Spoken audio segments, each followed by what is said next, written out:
जय जगन्नाथ। मु स्निग्धा आपण मानक मोर यूट्यूब चैनल किछि स्मृति किछि अनुभूति को स्वागत करुछि। सांग माने आज थिला मदर्स डे। आम पिला माने आम मदर्स डे पालन करिया पई केक शॉप रु केक टे आनिथिले। तापरे आमे 4 जण जा मिसी केक काटिथिलु एवं परस्पर मध्यरे केक खुआखुई होइथिलु। सांग माने खाली सेतिक नुहे आम पिला माने आम मानक पई आउ किछि रखिथिले। बरा आलुचप सिंगाड़ा चाट जिलापी फ्रुटी आनी से आम मान रखी केक काट सारा पर से माने प्लेट सजाड़ी आमको परसी देइथिले।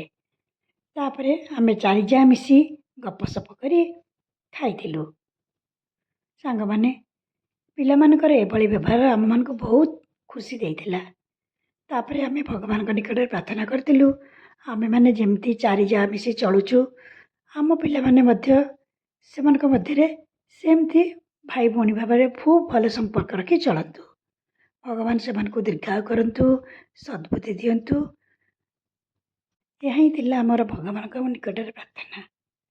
सांग माने एतिकिरे रहली आम मदर्स डे पालन तो देखिले आपण मानकु केमती लागिला भल लागिला कि नहीं। जदि भल लागिला लाइक करिवे शेयर करिवे। एतिकिरे रहउची। जय जगन्नाथ।